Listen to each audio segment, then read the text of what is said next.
विद्यार्थियों का इंटरव्यू कैसे करना है?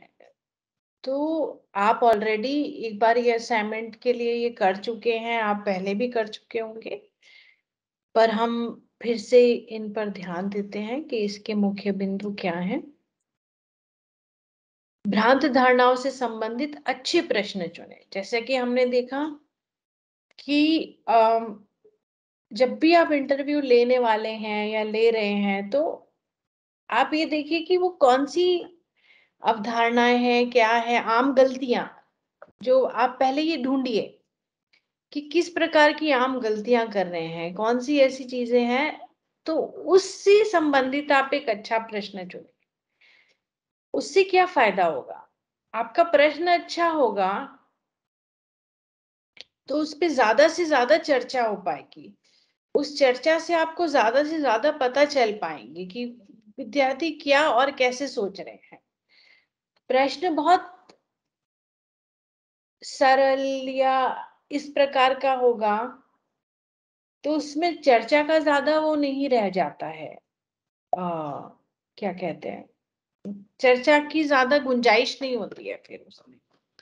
इसीलिए आपका प्रश्न इस प्रकार का होना चाहिए जो किसी महत्वपूर्ण अवधारणा से संबंधित हो, और जिसमें आप ये जानना चाहते हो कि भाई जो आम गलतियां हो रही है वो क्यों हो रही हैं और उसके पीछे क्या कारण है।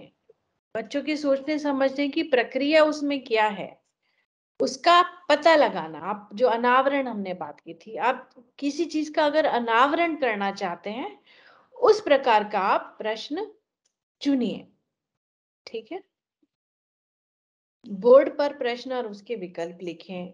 ये आप कर चुके हैं प्रक्रिया। आप कक्षा में अच्छा प्रश्न चुनिए, उसको आप बोर्ड पर लिखिए, उसके 4 विकल्प लिखिए। फिर आप सभी विद्यार्थियों से कहिए कि भाई आप सबको इसका एक सही उत्तर चुनना है। फिर आपको ये गणना करनी है कि मान लीजिए 4 विकल्प हैं, तो आप एक एक करके पूछिए कि भाई विकल्प ए कितने छात्रों ने चुना है। फिर आपको गिनती करनी है कि चलिए 12 विद्यार्थी हैं जिन्होंने विकल्प ए चुना है, फिर विकल्प बी, सी और डी। ऐसे हर विकल्प के लिए आपको गणना करनी है कि भाई कितने विद्यार्थी कौन सा विकल्प चुन रहे हैं।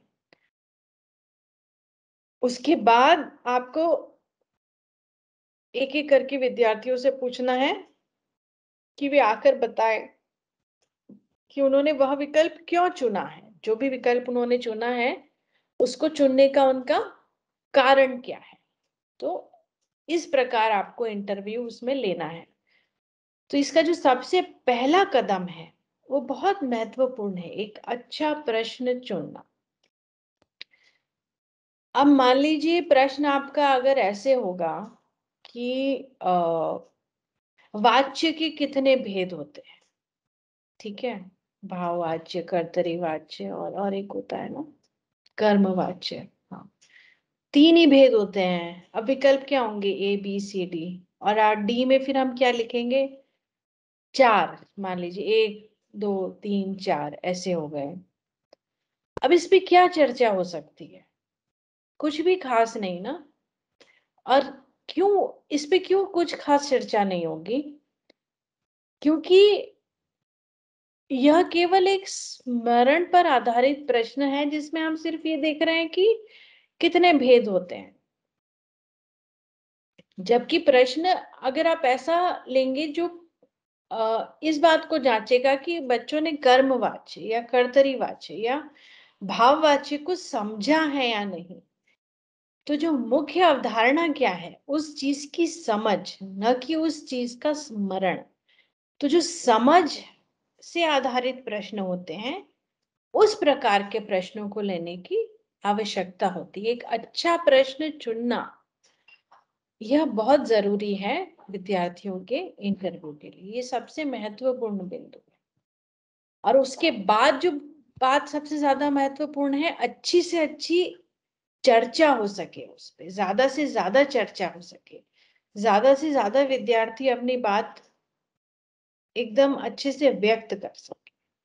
तो प्रश्न को चुनना और ज्यादा से ज्यादा चर्चा कर पाना और उसको समझ पाना कि वे किस प्रकार से सोच रहे हैं, ये है सबसे ज्यादा महत्वपूर्ण बातें एक इंटरव्यू को लेकर। ठीक है, चलिए नेक्स्ट स्लाइड पे जाएंगे।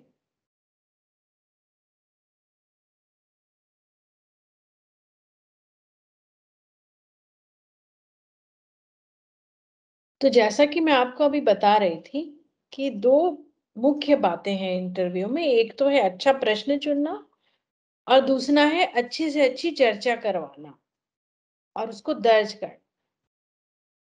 तो ये उसी बारे में है कि विद्यार्थियों के इंटरव्यू को विचार विमर्श के क्रियाकलाप के रूप में करवाना है। ये ऐसा नहीं होना चाहिए कि अच्छा आपने प्रश्न लिख दिया, आपने जान लिया अच्छा इतने विद्यार्थी ये सोच रहे हैं, इतने विद्यार्थी ये चुन रहे हैं, आपने एक दो की बात सुनी,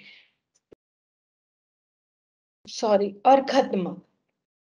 इसका उद्देश्य यही है कि विद्यार्थी अपने विचार साझा कर पाए, एक दूसरे के विचार सुन पाए और एक दूसरे के विचार सुनने के बाद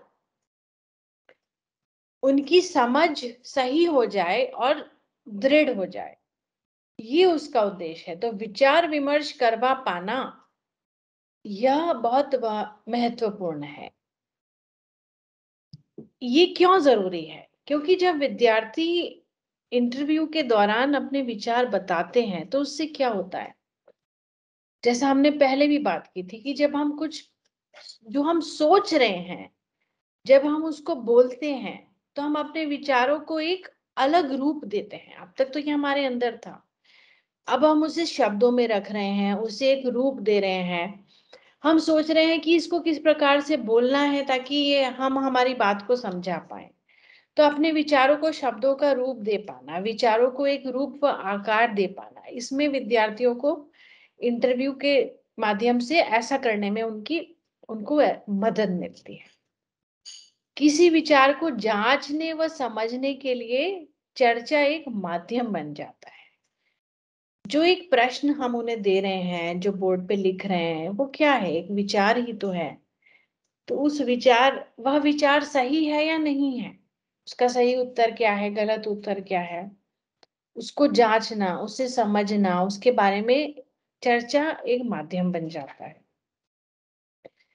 जब अलग अलग विद्यार्थी अपनी बात कहते हैं, अपने विचार प्रस्तुत करते हैं, एक दूसरे की बात सुनते हैं, तो क्या होता है, एक ही चीज के बारे में विद्यार्थी दूसरे लोगों के दृष्टिकोण देख पाते हैं, दूसरे बच्चों के दृष्टिकोण को समझ पाते हैं। जब चर्चा नहीं होती है तो आमतौर पे क्या होगा, शिक्षक कुछ बोल रहे हैं, विद्यार्थी सुन रहे हैं, मान लीजिए प्रश्न उत्तरी हो गई, उन्होंने कुछ प्रश्न कार्यपत्र किए, ये सब व्यक्तिगत क्रियाकलाप हैं। केवल सामूहिक चर्चा या इस प्रकार की चर्चा ऐसे माध्यम होते हैं जहां विद्यार्थी एक दूसरे के विचार सुनते हैं, अपने विचार साझा करते हैं, जिससे उन्हें दूसरों के दृष्टिकोण को समझने में मदद मिलती है। अवधारणाओं और प्रश्नों या समस्याओं को हल करने का अभ्यास हो जाता है। ये ये उद्देश्य भी प्राप्त हो जाता है विद्यार्थियों के इंटरव्यू से। अवधारणा पे, समझ पे आधारित एक प्रश्न होता है, उसमें कुछ ऐसी बात होती है, उसको कैसे हल करना है। यानी कि जब हम दूसरों के विचार सुनेंगे ना कि भाई मेरे हिसाब से तो विकल्प भी ठीक है, क्योंकि इसको इसमें ऐसा लिखा है, इसीलिए इसका सही उत्तर यही हो सकता है।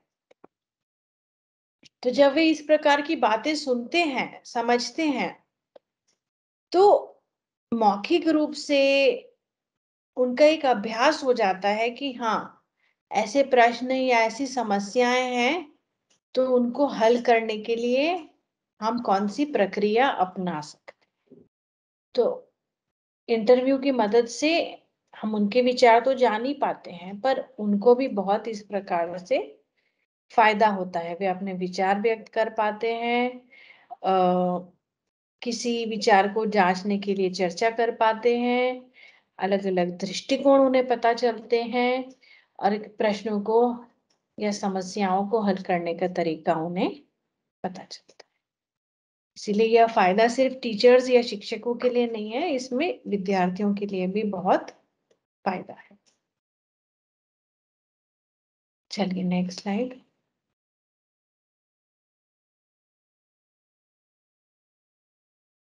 अस्पष्टता या जटिलता के प्रति धैर्य और जागरूकता बढ़ती है। जो हम फायदों की बात कर रहे थे कि विद्यार्थियों के लिए क्या फायदे हैं इसके, तो ये भी एक फायदा है। जब मान लीजिए कोई प्रश्न ऐसा है जिसमें बहुत सारे बच्चों ने कुछ गलती की, कुछ ऐसी बात सामने आई, यानी कि ऐसा कुछ तो था उसमें अस्पष्ट था, उन्हें कुछ जटिल लगा, तो ऐसे प्रश्नों में दूसरे की बात सुनना, अपने विचार प्रस्तुत करना, उसे ध्यान से धैर्य से सुनना, ये सब करने से उनमें अस्पष्टता और जटिलता के प्रति धैर्य व जागरूकता बढ़ती है। वे धारणाओं को पहचानना और उन पे विवेचन करना सीख पाते हैं कि हाँ, मेरी धारणा ये है और उसको व्यक्त करने के लिए मैं क्या कह सकती हूँ या क्या कह सकता हूँ, क्या तर्क प्रस्तुत कर सकती हूँ या कर सकता हूँ, तो वह ये भी सीख पाते हैं। ध्यानपूर्वक व आदर पूर्वक सुनने के कौशल को प्रोत्साहन मिलता है। भाई लोग अपने अपने वे फिर उनको इंतजार करना पड़ता है कि भाई नहीं, मेरी बारी आएगी तब मैं बोलूंगी या बोलूंगा। जब दूसरे बोल रहे हैं तो मैं उनकी बात नहीं काटूंगी, मैं ध्यान से सुनूंगी या सुनूंगा। तो इस तरह के कौशल भी विकसित होते हैं, उसे ध्यान पूर्वक आदर पूर्वक सुनना और बौद्धिक रूप से चुस्त होना, ध्यान देना कि भाई सामने वाला क्या कह रहा है, मुझे सुनना है, जिससे मुझे पता चले कि भाई उसका तर्क सही है या मेरा तर्क सही है या दोनों तर्क सही है। तो ऐसे चुस्त हो जाते हैं मानसिक रूप से बच्चे। जब विद्यार्थियों के विचारों का आदर होता है तो उनका स्वाभिमान भी बढ़ता है। जब मान लीजिए किसी बच्चे ने कुछ बहुत अच्छे से समझाया, ठीक से समझाया या ऐसे है, तो दूसरे बच्चों को लगता है हाँ ये ठीक है, तो जिसने समझाया उसका स्वाभिमान बढ़ता है, उसको लगता है कि हाँ देखो, मैं भी समझा सकती हूँ या समझा सकता हूँ, या मैं मुझ में भी तर्क करने की क्षमता है। तो इससे उनका जो कॉन्फिडेंस है वो बढ़ जाता है। तो ऐसे फायदे हैं विद्यार्थियों के, इंटरव्यू के लिए विद्यार्थियों के। ठीक है, नेक्स्ट स्लाइड। ओके, अब यहाँ पे कुछ लिंक्स हैं। तो यदुवीर हमारे साथ कुछ वीडियो शेयर करेंगे, हम देखेंगे कि इसमें कैसे स्टूडेंट इंटरव्यू किया गया है। मैं शेयर करता हूँ। ओके, प्रीति जी, ना इसमें टोटल हिंदी में हमारे पास 6 वीडियोज हैं। ओके, तो मैं ग्रामर वाला चलाऊं, रीडिंग एंड कॉम्प्रिहेंसिव चलाऊं? मैं एक बार आपको दिखा देता हूँ स्क्रीन पे। आप एक ग्रामर वाला चलाइए और फिर एक रीडिंग एंड कॉम्प्रिहेंशन का, तो दो तरह की स्किल्स उसमें कवर हो जाएगी। मेरा ठीक, मानना है कि ये ज्यादा बड़े नहीं है ना ये वीडियोस। हाँ मैं आपको बता देता हूँ, ये मतलब 9 मिनट के हैं। हाँ ठीक है, then I think how much more slides do we have? इसके बाद हमारे पास स्लाइड्स बच जाएंगी, ओनली 6 स्लाइड्स। ठीक है, तो अगर हमारे मान लीजिए 20 मिनट भी इसमें गए तो we can do that right, बार यस बार, यस। क्योंकि स्लाइड्स में अब इतना समझने का कुछ है नहीं। अब it is the same thing that we are repeating again and again. तो हम वीडियो जरूर देख लेंगे। और और बाकी सभी टीचर से एक रहेगा कि वो लोग मतलब कहीं पे नोट करते जाएं, वीडियोस देखते देखते जाएं। जैसे अभी प्रीति जी ने पूरा बताया है, तो वो आप लोग अपनी शेयरिंग है जो भी होगी वो एक पेज पे लिखते जाइएगा वीडियोस को देखते देखते। देन उसके बाद शेयरिंग और जो भी होगा, तो हम लोगों का कम टाइम में ज़्यादा इफेक्टिव हो सके। तो हाँ, मैं वीडियोस देखेंगे, बाकी की स्लाइड्स फटाफट कवर करेंगे और हम फिर टीचर से बात सुनेंगे। ठीक है, मैं क्योंकि स्टार्ट अब ये जो करता हूँ। बीच का पोर्शन था ये बहुत ज्यादा लेक्चर मोड हो गया था। Yes yes. हम चाहते हैं कि अब थोड़ा सा और पार्टिसिपेटिव हो जाए, बिकॉज और हाँ। कल तो फिर पूरा टीचर्स पे ही है, मुझे तो ज़्यादा बात करनी नहीं है पर ठीक है? ठीक है, तो मैं अभी आप हाँ। बताइएगा जब वीडियो की आवाज़ आएगी ना आप लोगों तक। मैं मेरा वीडियो बंद कर रही हूँ, ठीक है? चलिए।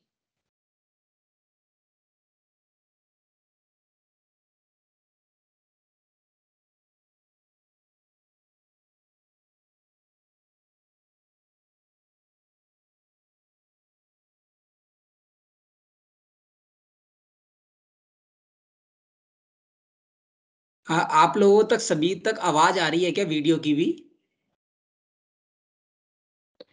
अभी तो नहीं आ रही है ये तो ये। ओके, एक बार बताइएगा, मैं थोड़ा वीडियो को आगे करूँगा, अगर आवाज़ आती है तो आप लोग मुझे बताइएगा। हाँ, अभी तो वो फुल स्क्रीन भी नहीं दिख रहा है।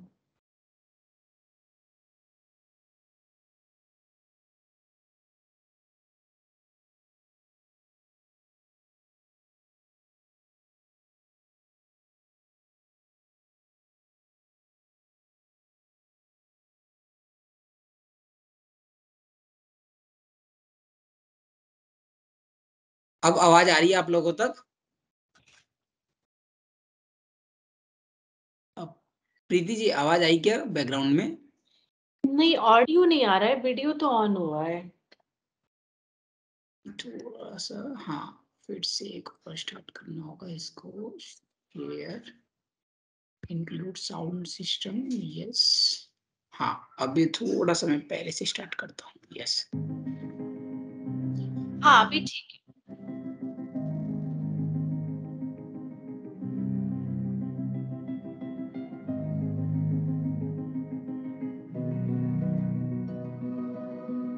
कक्षा 4, 6 और 8 के विद्यार्थी जो कक्षा 3, 5 और 7 में से उत्तीर्ण होकर ही आए थे, उनमें व्याकरण के कुछ नियमों की समझ जानने के लिए हम उनसे कुछ प्रश्न लेकर मिले।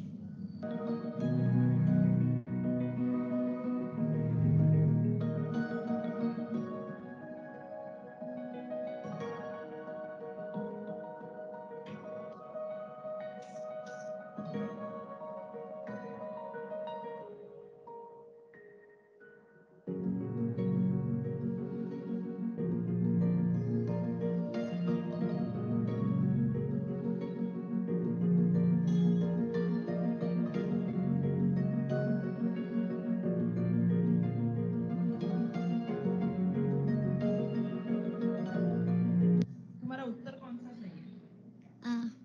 असही है? क्यों असही है? यह घास खाती है। क्या खाती है गाय? गाय घास और खरगोश खाती है। जैसे कि इस प्रश्न के लिए हमने देखा, कई बच्चों ने विकल्प अ जो सही उत्तर था उसे छोड़ते हुए विकल्प ब और द को पसंद किया। कक्षा 6 और कक्षा 8 के कुछ विद्यार्थियों में संज्ञा, संयोजक और क्रिया उनके बीच के पारस्परिक संबंध को लेकर गलतफहमियां हैं। वे संयोजक का उपयोग तो सही स्थान पर कर लेते हैं, परंतु संज्ञाओं के बीच में गलतफहमियां होने के कारण वो जहाँ संयोजक रखते हैं उसके कारण वाक्य का पूरा अर्थ बदल जाता है। नीचे दिए गए दो वाक्यों को जोड़ने का सबसे अच्छा तरीका कौन सा है? गाय घास खाती है, खरगोश घास खाते हैं। गाय घास और खरगोश खाती है। गाय घास खाती है और खरगोश घास खाते हैं।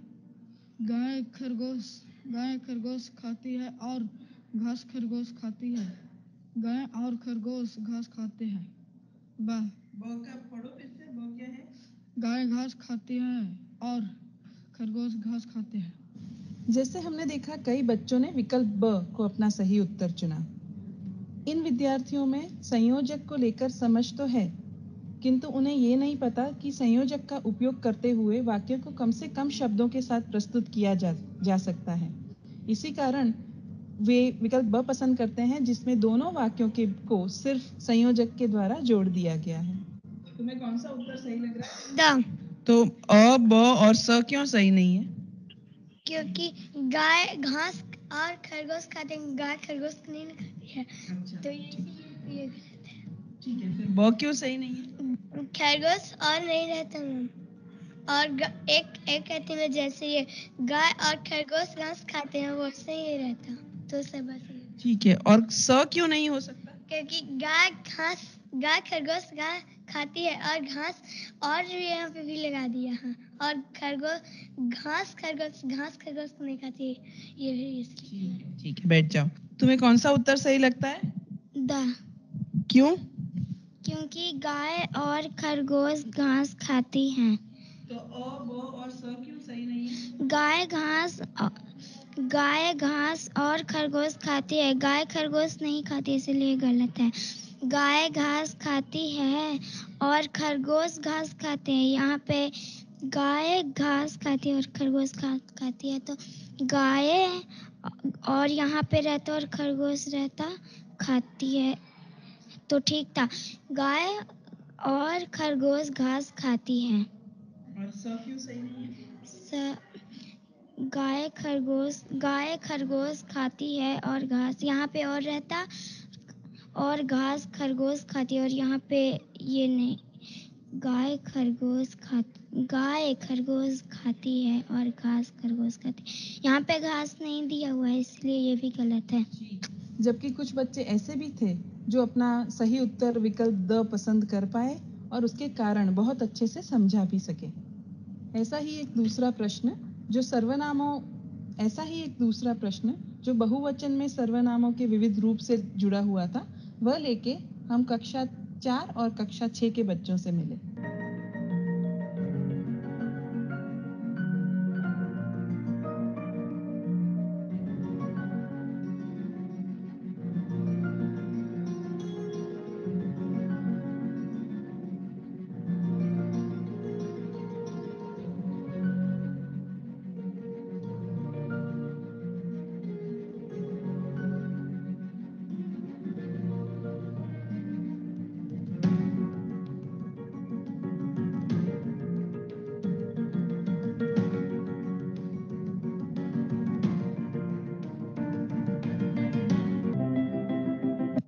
कौन सा उत्तर सही लग रहा है तुम्हें?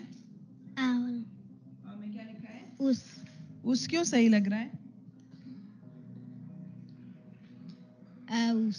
उस आएगा। क्यों ऐसा लगता है? वह उस जूते को पहनकर स्कूल गए। जैसा कि हम देख पाते हैं, ज्यादातर बच्चों ने अपना पसंद का विकल्प अ बताया। इससे यह स्पष्ट होता है कि उन्हें सर्वनाम की समझ तो है, पर सर्वनाम के रूप जो बहुवचन के साथ बदल जाते हैं, उस विषय में बहुत अच्छी समझ नहीं है। जब मैं जूतों बोलती हूँ तो क्या बोल रही हूँ? एक जूता या दो जूते?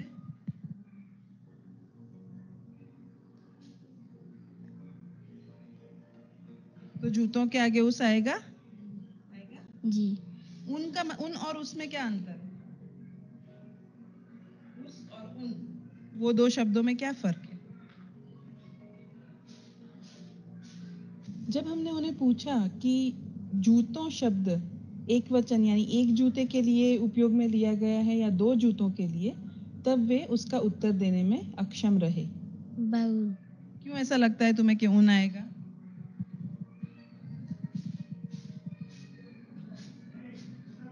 कौन सा उत्तर सही लग रहा है तुम्हें? उन क्यों सही लगता है? उन क्यों सही लग रहा है? क्योंकि वह उन जूतों को पहन कर स्कूल गए। उस जूतों को नहीं लिख सकते? लिख सकते। वो भी सही होगा। जी। उस और उन दोनों उत्तर सही हैं। जी। उनके और उसके नहीं लिख सकते? नहीं। क्यों? क्योंकि वो दूसरा का नहीं है। तो उस और उन दोनों शब्द का अर्थ समान होता है।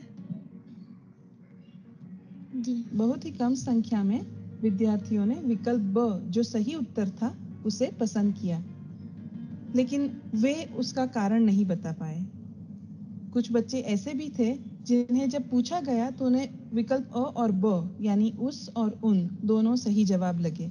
इससे यह फलित होता है कि बच्चों में सर्वनाम जैसे व्याकरण के सिद्धांतों को लेकर भी बहुत गहरी समझ नहीं है।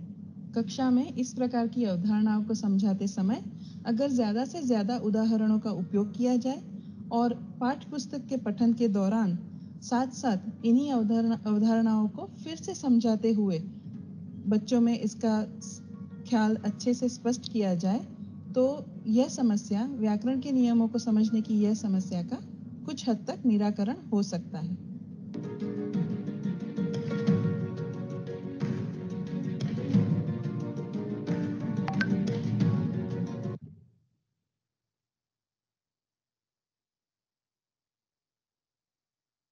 आप प्रीति जी दूसरा वीडियो चलाना है या फिर पहले इस पे डिस्कशन करना है हमें? हम देख लेते हैं ना, फिर हम साथ में डिस्कशन कर लेंगे। आई हाँ, थिंक तो मैं कौन सा वीडियो चलाऊं इसके बाद? Sentence comprehension? हाँ, कॉम्प्रिहेंशन से रिलेटेड कोई सा भी चला दीजिए। ठीक है।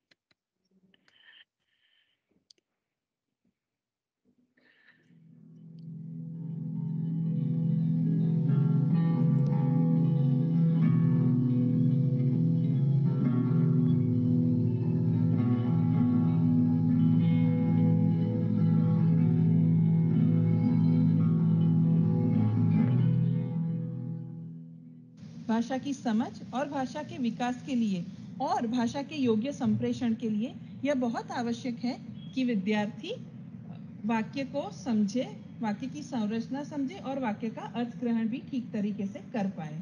अगर यह कौशल बच्चे में कक्षा 6 या 8 तक अच्छे से विकसित नहीं होता तो उसका असर बच्चे के और विषयों के ज्ञान पर और विषयों की समझ पर भी होता है। हमने यह प्रश्न कक्षा 6 और कक्षा 8 के बच्चे जो अभी कक्षा 5 और कक्षा 7 में से उत्तीर्ण होकर आए थे उनके सामने रखा। यह प्रश्न असल में कक्षा 5 के अनुरूप है।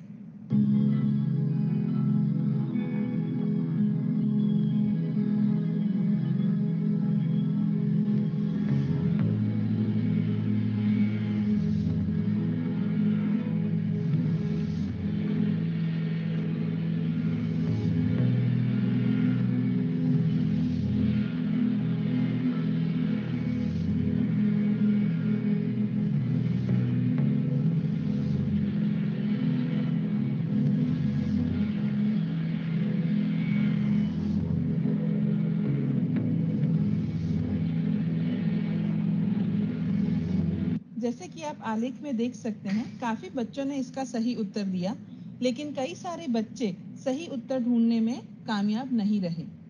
हमें कुछ बच्चे ऐसे मिले जो प्रश्न ना समझने के कारण कोई भी उत्तर नहीं दे पाए। उसका उत्तर कौन सा?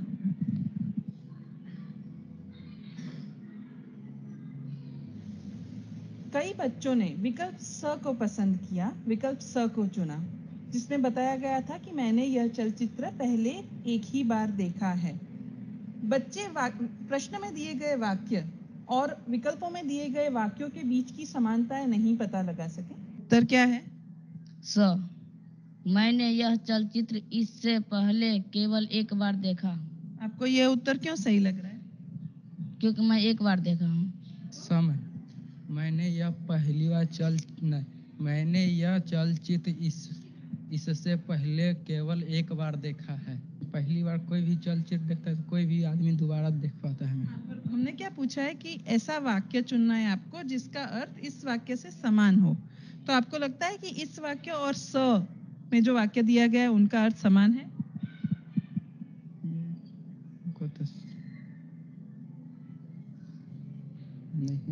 नहीं है। समान है या पता नहीं चल रहा है? पता नहीं चल रहा। पता नहीं चल रहा है। कई बच्चों ने विकल्प ड, जिसमें बताया गया है कि यहाँ आने से पहले यह चलचित्र मैंने देखा है, उसको पसंद किया। उनसे विकल्प की पसंदगी के विषय में जब बातचीत की गई तो यह सामने आया कि वो प्रश्न में दिए गए वाक्य और पसंद किए गए विकल्प को अनुक्रमिक घटना के तौर पे ले रहे थे, एक के बाद एक होने वाली घटना के तौर पे ले रहे थे। उनके हिसाब से अगर एक बार नहीं देखा है चित्र, अगर पहले नहीं देखा है तो उसके बाद एक बार देखना आना चाहिए था। कौन सा विकल्प सही उत्तर है? The ma'am. क्या आएगा? पढ़ के सुनाओ। यहाँ आने से पहले मैंने यह चलचित्र देखा था। क्यों सही लग रहा है ये तुम्हें और बाकी के 3 क्यों गलत है? क्योंकि मैम जब मैं घर से निकला स्कूल के लिए तब चलचित्र देख के आ रहा था मैम। विकल्प द, यहाँ आने से पहले मैंने यह चलचित्र देखा था। यहाँ आने से पहले तो आपने कभी नहीं देखा, ऐसा नहीं हो सकता ना?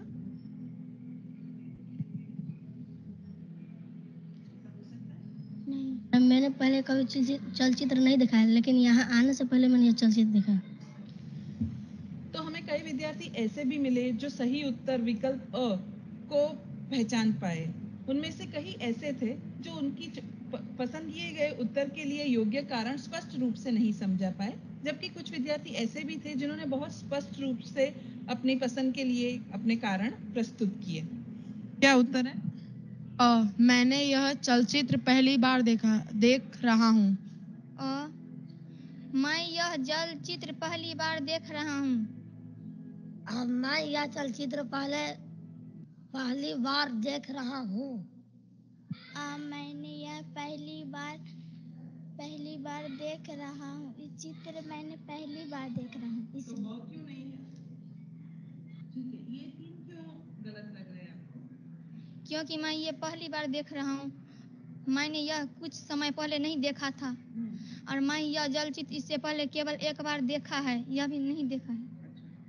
यहाँ आने से पहले मैंने यह चलचित्र देखा नहीं था। मैं यह चलचित्र पहली बार देख रहा हूँ। क्यों ये वाक्य सही लग रहा है आपको? इसलिए मुझे सही लग रहा है, क्या कि मैं इस वाक्य को पहली बार देख रहा हूँ, मतलब मैं कोई फिल्म पहली बार उस फिल्म को देख रहा हूँ, इसलिए मुझे ये सही लग रहा है वाक्य। वैसे तो ये वाक्य बिल्कुल जटिल नहीं था, पर इसमें आता हुआ एक शब्द चलचित्र काफी महत्वपूर्ण शब्द था इस उत्तर तक पहुंचने के लिए। जब हमने बच्चों से चलचित्र शब्द का अर्थ पूछा तो हमें इस प्रकार से उनके उत्तर मिले। हमारी भाषा में विविध भाषाओं के प्रभाव के कारण, विविध भाषाओं की असर के कारण कई शब्द ऐसे हो गए हैं जिनका हम दैनिक व्यवहार में उपयोग नहीं करते हैं। चलचित्र शब्द के लिए फिल्म या सिनेमा जैसे शब्द आजकल ज्यादा प्रयोजन में आने लगे हैं। जब हमने बच्चों से चलचित्र शब्द का अर्थ पूछा तो कुछ बच्चों को तो उसका अर्थ पता ही नहीं था, जबकि कुछ बच्चे ऐसे थे जो चलचित्र को चलचित्र में संधि विच्छेद करके चलता हुआ चित्र ये तो बता पाए, पर ये नहीं बता पाए कि चलचित्र यानी चलता हुआ चित्र ही फिल्म या सिनेमा हो। चलचित्र शब्द का अर्थ पता है आपको? नहीं। चलचित्र शब्द का अर्थ चलता हुआ चित्र। उसका मतलब तुमने कभी चलचित्र देखा है? कभी नहीं। फिल्म देखती हो? हाँ। उसमें क्या होता है?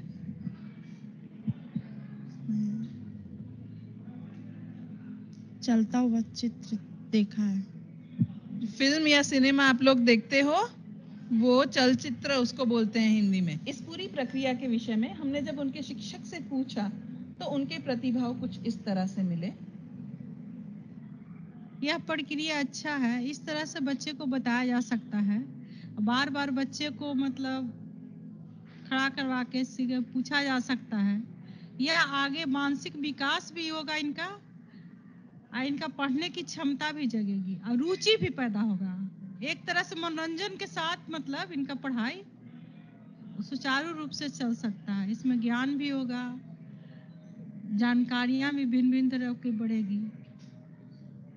बच्चे कक्षा 3 से वाक्यों की रचना और उसका अर्थ ग्रहण समझना शुरू करते हैं। शुरू में यह वाक्य बहुत सरल प्रकार के होते हैं, और जैसे जैसे कक्षाएं बढ़ती जाती हैं, जैसे जैसे विद्यार्थी का मानसिक विकास होता जाता है, इस प्रकार के वाक्य ज्यादा जटिल प्रकार के बनते जाते हैं। विद्यार्थियों को अगर पाठ्य पुस्तकों के सिवा अन्य पुस्तकों के वाचन और पठन के लिए प्रोत्साहित किया जाए तो उनमें भाषा का विकास और भाषा की समझ ज्यादा अच्छे से हो सकती है। बच्चों में शब्दों के अर्थ और वाक्यों के अर्थ के कौशल का विकास करने से बच्चों के भाषा के स्तर में काफी सुधार आ सकता है, और उससे बच्चों के सर्वांगी शिक्षण स्तर में भी काफी फर्क लाया जा सकता है।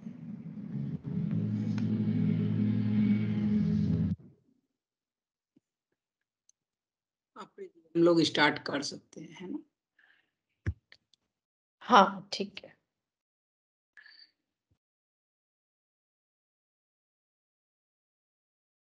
ठीक है, तो बहुत अच्छे इंटरेस्टिंग वीडियोस थे दोनों ही। मैंने पहले भी देखे हैं ये, पर वापस देख के भी बहुत ऐसी फीलिंग आती है कि बच्चों की सोचने का तरीका कितना अलग हो सकता है कई चीजों में। तो बस मैं चाहती हूँ कि आप सब एकदम संक्षिप्त में अपने विचार व्यक्त करें इन वीडियोस के बारे में, ताकि बाद में हम बाकी की स्लाइड्स ले सके। क्या लगा आपको? एक तो जो प्रश्न था वीडियो में, प्रश्न के बारे में और जिस तरह से बच्चों ने बताया उसके बारे में, ऐसी 2-3 मुख्य बातें जो हैं उस बारे में मैं आपके विचार जानना चाहती हूँ। चलिए हम स्टार्ट करेंगे। कौन आएगा सबसे पहले?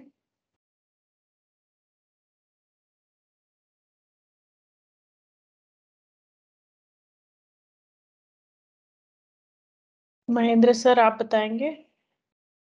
महेंद्र सर आएंगे और फिर अगले टीचर को वो नॉमिनेट करेंगे, वही बताएंगे अगला कौन आएगा। हम यही प्रक्रिया जारी रखेंगे। चलिए महेंद्र सर।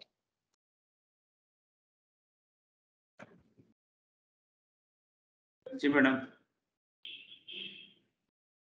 मैंने दोनों वीडियो को बहुत सूक्ष्मता के साथ देखा और काफी अच्छे वीडियो बने हैं छात्र इंटरव्यू के।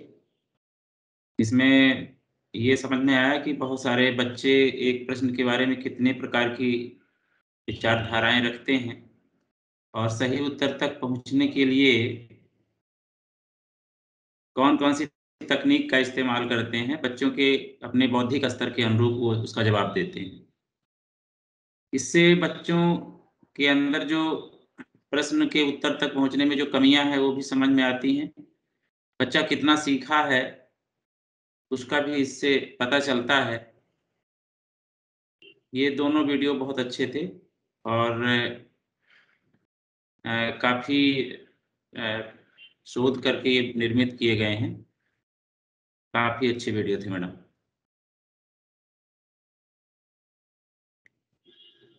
इस पर मैं विचार रखने के लिए अब मैं डॉक्टर धीरज शर्मा को आमंत्रित करता हूं कि वो भी इस वीडियो के बारे में 2 शब्द कहें।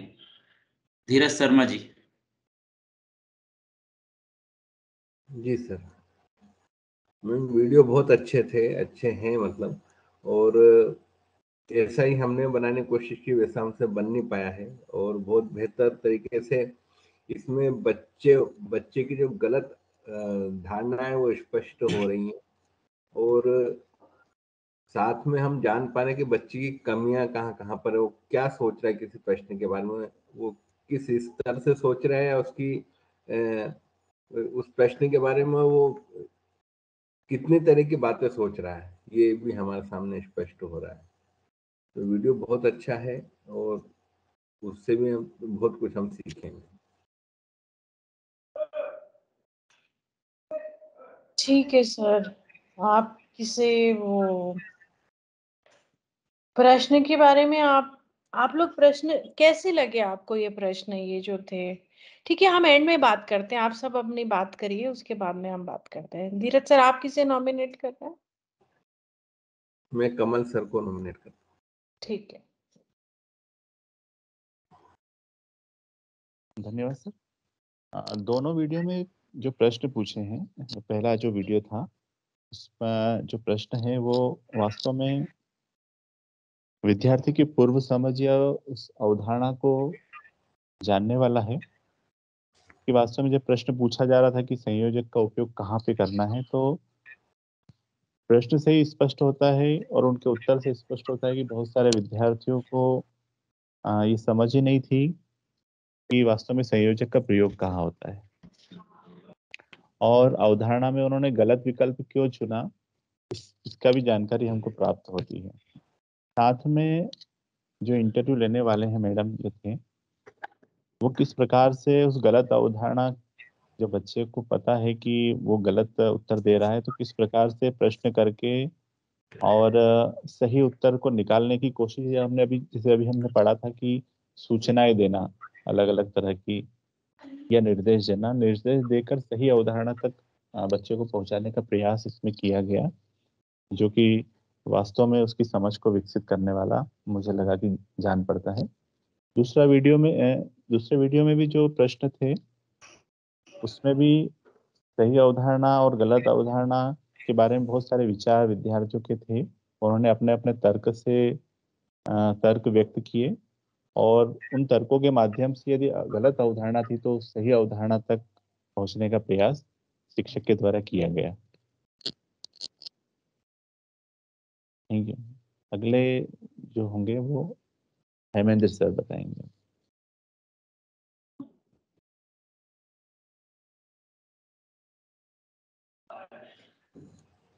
जी मैम, दोनों वीडियो में मतलब प्रश्न अच्छे थे और जो बच्चों ने उत्तर दिए तो अपने मतलब तर्कों के माध्यम से उत्तर तक पहुंचने का प्रयास किया, और जो गलत थे वो गलत उत्तरों को भी मैडम ने अब गलत सही करवाने का प्रयास किया।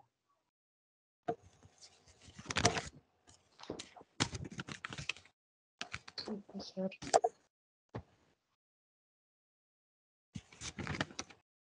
अब कौन बचा है? मीनाक्षी मैम।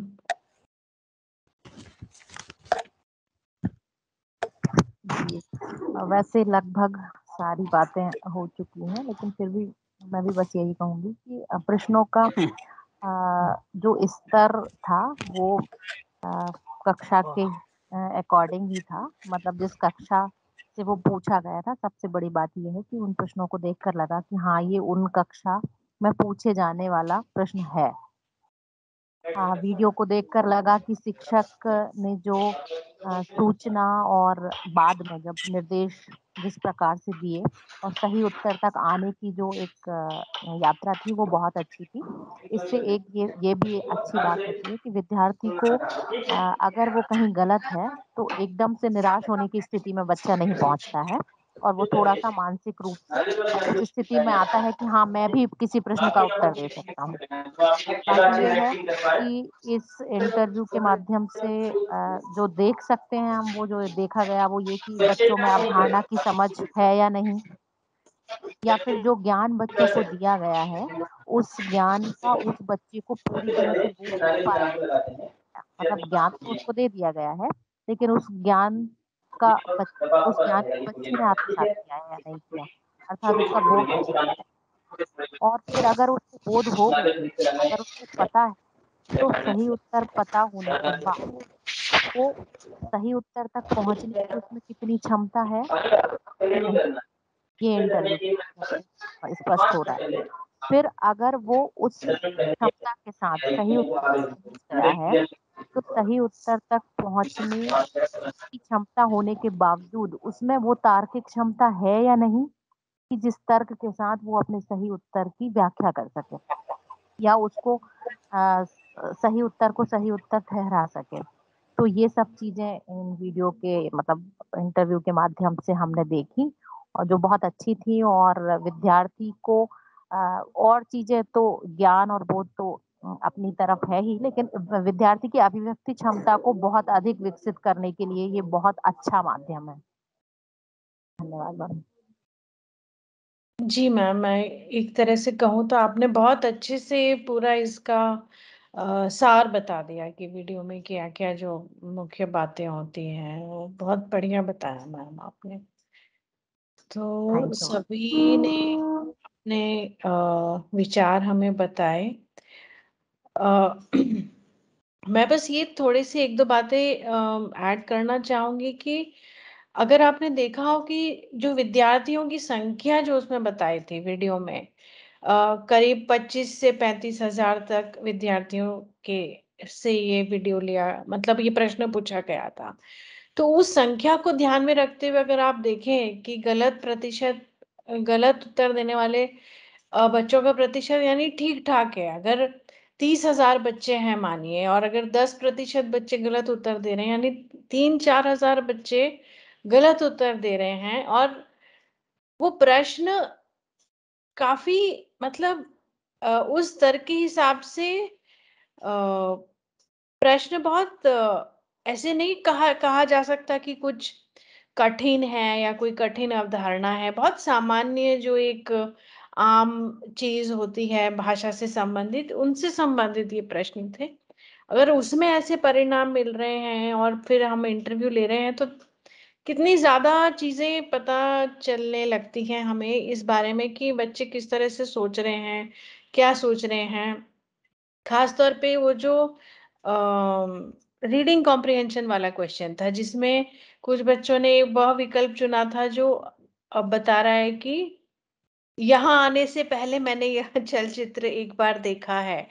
मतलब प्रश्न तो पढ़ा है बच्चों ने, उसके बावजूद वे अपना ही एक तर्क लगा रहे हैं सही उत्तर पे पहुंचने के लिए, जो कि कितनी ऐसी बात है जो हम सोच भी नहीं सकते। तो मैं ध्यान इस ओर ले जाना चाहती हूँ। अब हम नेक्स्ट स्लाइड्स पे जाते हैं ताकि हम इस चर्चा को आगे कर पाए। Yaduvir, can you go to the next slide? विद्यार्थियों के इंटरव्यू के लिए प्रश्नों का उपयोग। कक्षा व विषय के अनुसार उन मुख्य अवधारणाओं की सूची बनाएं। जैसा कि हम बात कर रहे थे कि स्टूडेंट इंटरव्यू में क्या इंपॉर्टेंट है, सबसे इंपॉर्टेंट स्टेप यही है कि हम एक अच्छा प्रश्न चुनें। तो यहाँ पे हमने दो उदाहरण देखे जो कि बहुत ही सामान्य सरल से प्रश्न थे, पर महत्वपूर्ण अवधारणाएं हैं। अगर सर्वनाम है, संयोजक है, ये महत्वपूर्ण अवधारणाएं हैं। भले ही सरल दिख रही हैं, पर ये महत्वपूर्ण चीजें हैं जो बच्चों को आनी चाहिए। तो आप उनकी सूची बनाएं और जो विद्यार्थी की सूची बनाएं जो एक विद्यार्थी को पूर्ण रूप से समझ आ जाने चाहिए, जो मुख्य चीजें होती है। इन अवधारणाओं के लिए बहुविकल्पीय प्रश्न बनाएं। जैसा कि ये प्रश्न आपने देखे जो यहाँ पे वीडियो में साझा किए गए थे। ऐसा नहीं है कि कोई बहुत आपको ज्यादा स्किल ऐसी चाहिए इस प्रकार के प्रश्न बनाने के लिए, ऐसा बिल्कुल भी नहीं है। आप सब प्रश्न बनाने में सक्षम हैं, बहुत अच्छे प्रश्न बनाते हैं आजकल।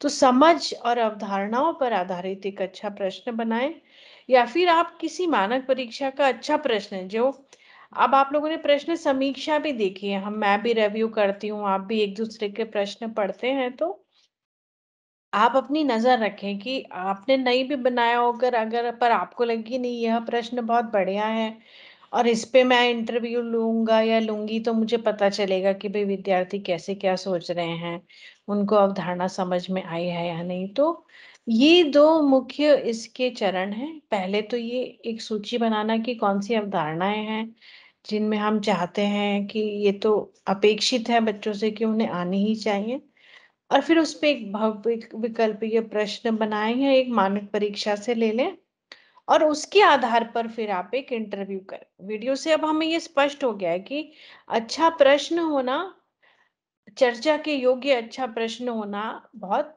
महत्वपूर्ण होता है। ठीक है, नेक्स्ट स्लाइड।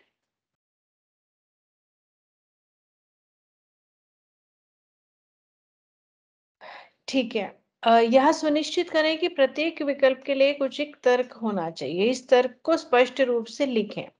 जब हम प्रश्न बनाते हैं तो प्रश्न तो हमने ही बनाया है, विकल्प भी हमने ही बनाए हैं, तो कोशिश ये करें कि हम इस प्रकार से सोच पाए कि अगर गलत उत्तर है, गलत उत्तर बनाना है, तो किस प्रक्रिया से किस प्रकार की गलती करके विद्यार्थी गलत उत्तर पर पहुंच सकते हैं। जैसे कि र के रूप होते हैं ना, र के अलग अलग रूप होते हैं, कहीं पे रेफ लगता है, कहीं पे वो नीचे मात्रा आती है उसकी, ऐसे। तो अगर ऐसा कोई शब्द है जैसे कि अंतर्गत, तो अंतर्गत, तो वो त पे र की मात्रा लगेगी, है ना। तो हम अगर हम इस प्रकार के प्रश्न पूछना चाह रहे हैं जब जहाँ पे हम ये जानते हैं कि समझना चाहते हैं कि उनको ये समझ में आया है या नहीं कि कहाँ इसका उच्चारण क्या है और मात्रा कहाँ लगनी चाहिए, ठीक है, तो हम क्या कर सकते हैं, हम गलत विकल्प कैसे बनाएंगे। हम गलत विकल्प ऐसे बनाना चाहेंगे जहां पे एक विकल्प में वह मात्रा सही जगह लगी है और बाकी ठीक ठाक लंबाई वाला शब्द हो, ताकि बाकी सब अलग अलग जगह पे वो लगी हो, जिससे आपको पता चल सके कि वो कहाँ गलती कर रहे हैं। उसका तर्क एक होना चाहिए। जिस प्रकार सही उत्तर का तर्क होता है, वैसे गलत उत्तर का भी कोई तर्क होना चाहिए कि इससे हम पकड़ना चाह रहे हैं कि क्या गलती हो सकती है बच्चों से। ऐसे बिना सोचे समझे गलत उत्तर बनाने से उतनी चर्चा नहीं हो पाएगी, उतना आप समझ नहीं पाएंगे कि विद्यार्थी किस प्रकार की गलती कर रहे हैं या कर सकते हैं। सही उत्तर तक पहुंचने के गलत तरीके भी हो सकते हैं, इन्हें भी लिखें। ऐसा भी होता है कई बार कि सही उत्तर पर पहुंचने के लिए हमने कोई भी तरीका अपना लिया। अगर आप सोच पा रहे हो, अगर आप खुद प्रश्न बना रहे हैं और आप सोच भी पा रहे हैं, वैसे तो आमतौर पर ये गणित में देखा जाता है कि गणित में जो गणित के प्रश्न होते हैं, ये बात ज्यादातर उन पर लागू होती है कि अ, जोड़, बाकी, घटाना या विभाजन, गुणा करना, इनसे संबंधित इस तरह की जो समस्याएं होती है, उसमें बच्चे सही उत्तर तो चुन लेते हैं पर उनका सही उत्तर पर पहुंचने का तरीका बिल्कुल गलत होता है। तो वो तरीके तभी सामने आते हैं जब विद्यार्थियों के इंटरव्यू लिए जाते हैं, तब पता चलता है कि अच्छा, उन्होंने तो ये तरीका लगाया था जिसमें वो किसी भी तरह से पहुंच तो गए हैं सही उत्तर पर उनका तरीका सही नहीं था।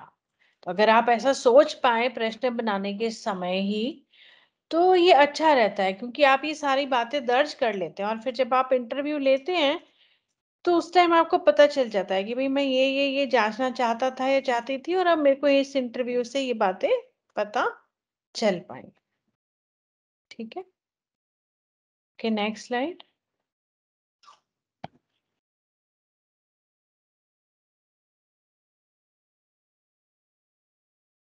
विद्यार्थियों में जो भ्रांत धारणाएं होती हैं, हम इंटरव्यू क्यों लेना चाहते हैं? यही जांचने के लिए कि उनमें कोई गलत या भ्रांत धारणाएं हैं तो कौन सी हैं, क्या हैं। तो अगर हम ये जानना चाहते हैं वो कौन सी है, तो इसके क्या स्रोत होते हैं? भाई एक स्रोत तो वो होता ही है कि प्रश्न पत्र में उन्होंने कुछ गलती की है और आपको पता चला है कि उस प्रश्न में बहुत सारे विद्यार्थियों ने वही गलती की है, तो ये तो एक स्रोत हो गया। इसके अलावा क्या स्रोत होते हैं? अनौपचारिक समझ, आप आपस में विद्यार्थी जो बात कर रहे हैं या कुछ कर रहे हैं, एक दूसरे को कुछ समझा रहे हैं, वो आपने सुना है, उससे आपको पता चला कि अरे ये तो इनकी धारणा सही नहीं है, उससे पता चल जाता है। अत्यधिक सामान्यकरण, इसके बारे में हमने बहुत विस्तार से बात की थी आज की, किस तरह से वे किसी गलती को दोहराते रहते हैं, एक ही गलती बहुत सारे बच्चे दोहराते हैं और उससे फिर सबको लगने लगता है नहीं यही ठीक है, यही सही है, उसका सामान्यकरण हो जाता है। तो ऐसा कुछ हो तो उससे हमें पता चलता है कि उनकी भ्रांत धारणा है। पूर्व में हुए कक्षा अनुभव जो ज्यादा अच्छे नहीं थे, ऐसी कुछ फिर से आपको प्रश्न पत्रों से या कक्षा में और भी कोई आप आकलन कर रहे हैं, उससे आपको ये पता चल सकता है कि भाई मान लीजिए पहले कोई पाठ था जिसमें बहुत ज्यादा बच्चों ने कोई गलती की है या ऐसा कुछ किया है या इस तरह का कुछ हुआ है जिसके कारण वो अपनी अ, गलतियों को दोहरा रहे हैं या आगे बढ़ा रहे हैं या इस तरह से, तो उन चीजों से आपको पता चल सकता है कि उनकी क्या भ्रांत धारणा है। एक और बिंदु है लोकप्रिय संस्कृति, ये बहुत अच्छा अनुवाद नहीं है इसका, इसके माध्यम से हम ये कहना चाह रहे हैं कि वही जो ये सामान्यकरण से संबंधित है, जब कोई एक चीज जैसे एक बहुत अच्छा उदाहरण मुझे समझ में आ रहा है, वो है वर्तनीय इस तरह से संबंधित। जैसे हम कहीं भी जाते हैं ना, मान लीजिए हम पार्क में गए, सिनेमा में गए या बस अड्डे पे गए, रेलवे स्टेशन पे गए, वहां पे बहुत सारे साइन बोर्ड लगे रहते हैं जहाँ पे ऐसे शब्द होते हैं ना, कृपया, थूकना, चिन्ह। अब कई बार क्या होता है कि अम, कृपया में आधा प बहुत सारी जगह लिखा होता है, तो उनको पढ़ पढ़ के, यानी वो इतना ज्यादा लोकप्रिय, यानी इतना ज्यादा देखने में आता है कि उनको पढ़ पढ़ के हमें लगने लगता है इसकी तो यही सही वर्तनी है, हम ये जांचना ही नहीं चाहते हैं कि ये वर्तनी सही थी या नहीं। ये है, इस तरह से पता चलता है कि कहाँ कहाँ से विद्यार्थियों में भ्रांत धारणाएं आ जाती हैं उनमें, और कहाँ कहाँ वो देखने को मिलती हैं। तो ये मैडम, हाँ जी सर बताइए।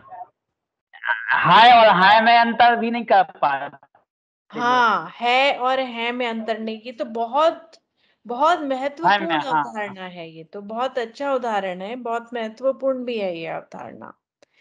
तो है और है वाला तो है ही, बहुत सारा है। तो इस तरह के उदाहरण है। तो ये हम क्यों बता रहे हैं? ताकि आपकी नजर रहे इन सब पे, इस पे नजर रहे, ताकि आप इस प्रकार के प्रश्न बना के उनके बारे में उनका इंटरव्यू ले सकें और समझ सकें कि वे इस तरह की गलतियों क्यों कर रहे हैं, क्यों दोहरा रहे हैं, और इनको सुधारने के लिए हमें क्या करना है। तो ये जितनी भी जगह ये देखने को मिलता है उन पे आपकी नजर रहनी चाहिए, ये हमारा कहना है इससे। ठीक है, okay, next slide Yaduveer.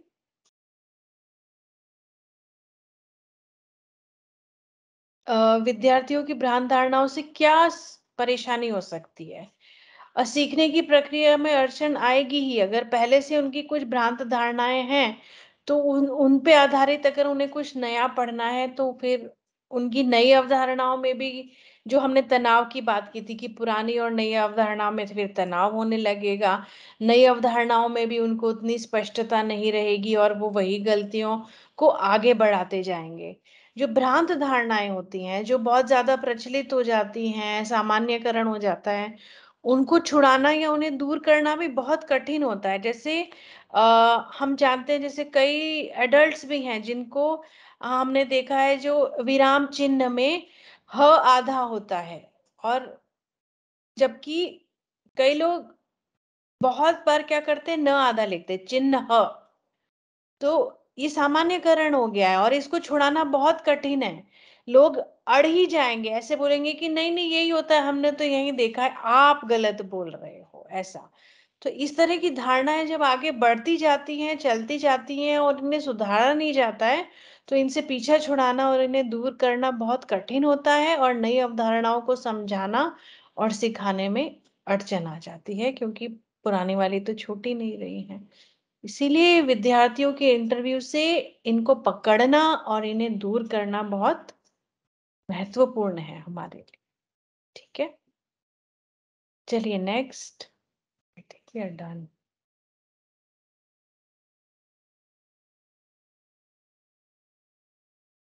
Okay, तो जब हम बात कर रहे हैं विद्यार्थियों के साथ चर्चा करने के बारे में, इंटरव्यू में चर्चा करना, उनसे बातचीत करना, तो एक बात पर बहुत हमें ध्यान देना आवश्यक है कि जब वे भाग ले रहे हैं किसी भी चीज में, सामूहिक कार्य में या जहाँ पे चर्चा करनी है उनमें, तो इसमें क्या वे वास्तविक रूप से भाग ले रहे हैं या फिर केवल वे आज्ञाकारी बन रहे हैं, ये बहुत जरूरी है। अभी कभी कभी हम बहुत और आमतौर पर ये कई कक्षाओं में देखने को मिलता है कि वे किसी क्रियाकलाप में, किसी चर्चा में क्यों भाग लेते हैं? क्यों? क्योंकि टीचर ने कहा है हमें भाग लेना है, ये भी एक काम है और इसे करने की जरूरत है, इसलिए। तो उनकी जो मानसिकता है इस बात को लेके, उस मानसिकता का प्रभाव हमारे उद्देश्य पे पड़ सकता है, और पड़ेगा ही। हमारा उद्देश्य है अच्छे रूप से, स्पष्ट रूप से जानना और समझना कि वे क्या सोच रहे हैं, क्या सोच रहे हैं, कैसे सोच रहे हैं, ताकि हम हमारे उसमें सुधार ला सकें। इसीलिए अगर आज्ञाकारी सहभागिता होगी कि अच्छा सर ने बोला इसीलिए करना है, मैडम ने बोला इसलिए करना है, कुछ कहना है इसीलिए कहना है, तो हमारा उद्देश्य पूर्ण नहीं हो पाएगा। अगर वास्तविक रूप से वे भाग लेंगे तो आपको पता चल जाएगा। आप शिक्षक हैं, आप आराम से समझ सकते हैं। जब वो वास्तविक रूप से भाग लेंगे तो पता चलेगा कि नहीं, उनमें रुचि आ रही है, उनमें वो उत्सुकता है, उनमें वो एक है, वो जोश है कि उन्हें ये सीखना है, ये समझना है, उन्हें जानना है कि अच्छा ये इसका तर्क ऐसा क्यों है, मेरा तर्क ऐसा क्यों है। तो आपका उद्देश्य ये होना चाहिए कि उसमें वास्तविक सहभागिता हो, ना कि एक आज्ञाकारी सहभागिता कि करने के लिए करना है। ऐसा करने से अगर आप स्टूडेंट इंटरव्यू करेंगे तो उसका उद्देश्य आपको प्राप्त नहीं हो पाएगा, क्योंकि फिर वो तो इसलिए बोलेंगे क्योंकि उन्हें कुछ बोलना है, वे खुलकर अपने विचार व्यक्त नहीं कर रहे होंगे, जो कि बहुत जरूरी है। आज्ञाकारी सहभागिता केवल दिखाने के लिए की जाती है, ऐसा नहीं होना चाहिए। हमारे इंटरव्यू में वास्तविक सहभागिता की हमें आवश्यकता है। आपकी कक्षा में क्या होता है, आप इस पे ध्यान दें और पूरा प्रयास करें कि वे वास्तविक रूप से सहभागी